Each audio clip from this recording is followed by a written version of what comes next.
Hey guys, Officer Dan, Johnny Caps, and Zacktech back with another Gktech how-to. This time it's the Z33 aka 350Z, G35, and V35 front compression rod spherical bearing replacement video. Let's go, shall we? Pro box shimmy to display parts on counter combo, go! This big boy is the bearing assembly itself, which houses a common sized bearing titled the COM16T, which can be replaced with ones we stock here at Gktech and or can be found locally or online at any bearing supply place. You also get these tiny trumpets, aka the inserts, which obviously go inside the bearing to line everything up and get you dialed in. Just like this. Just look at that double trumpet bearing assembly. Hot damn. Why do you need this bad set of trumpets in your life? Our bearing shown right here has the highest misalignment in the world, coming in at a whopping 24 degrees. Most other bearings come in at a paltry 15 degrees, which is laughable at best and not helping you do sick skids. I'm not even going to mention how little the OEM one actually has. It's basically a negative number anyway. Let's quit talking and install the damn thing already.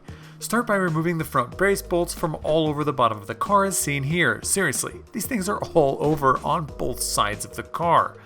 Once all of those bolts are out, strong arm the brace off like our guy Zach here, maybe do a few curls with it for them gains, and head over to the knuckle and remove the split pin from the bottom nut of the compression rod. Now zap that nut off, which will allow the removal of the OEM arm as seen here. Drag that sucker over to our 14th favorite tool, the press, and press out that OEM bushing. Once out, let's have a closer look at the arm itself. If you were paying attention, you would have noticed this beveled edge right about here. That is there to help you line up and guide the new bearing into place so that it will press in both evenly and easily. So, starting from that side up and being supported from the bottom, press the new Gktech bearing in, making sure to double check that it is sitting flush, meaning it shouldn't be poking out either side like most Formula D drift car fronts do. Period. Now drag it back over to the car and install the compression rod to the knuckle side of things first, threading the nut on. Now remember those trumpet inserts I mentioned earlier not being the same? Grab the one with the bigger hole, aka the top one, as Nissan made the stud larger at the top and we needed it to be a perfect fit. So slap that sucker in the bearing face up and push it on the stud as shown here. Head back over to the knuckle side and tighten and torque the nut down to these specs shown on the screen. Now grab that split pin, run it through the hole, and spread those little ears as we're currently doing. Now install the lower insert onto the stud and into the bushing, then install the brace. Again, strong arming it up and threading at least one nut on to hold it in place, then give it a little old zap to hold it securely. Take the next 13 hours to install the rest of the damn brace bolts. Seriously, there are a lot. And once done, starting in the middle, torque to these specs shown here. Then, head to the other side and torque the smaller bolts to these specs shown. Then back to the larger bolt and hit that with these specs shown.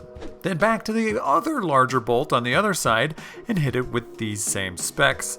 Then on to the smaller guys, sending them down to these specs shown here as well. And would you look at that, boys and girls, this thing is more articulate than Obama, meaning it could basically do backflips if you needed to. You need this, trust us. Also, this is us. We like cars just as much, if not more than you do, and we suck at documenting it. So check us out on the YouTubes. Hey, maybe you can't install this, or maybe you don't have a press. Have a pro do it, or reach out to us with any questions. This has been Officer Dan, Johnny Caps, and Zach the Bicep coming at you with another Gktech how-to. Peace.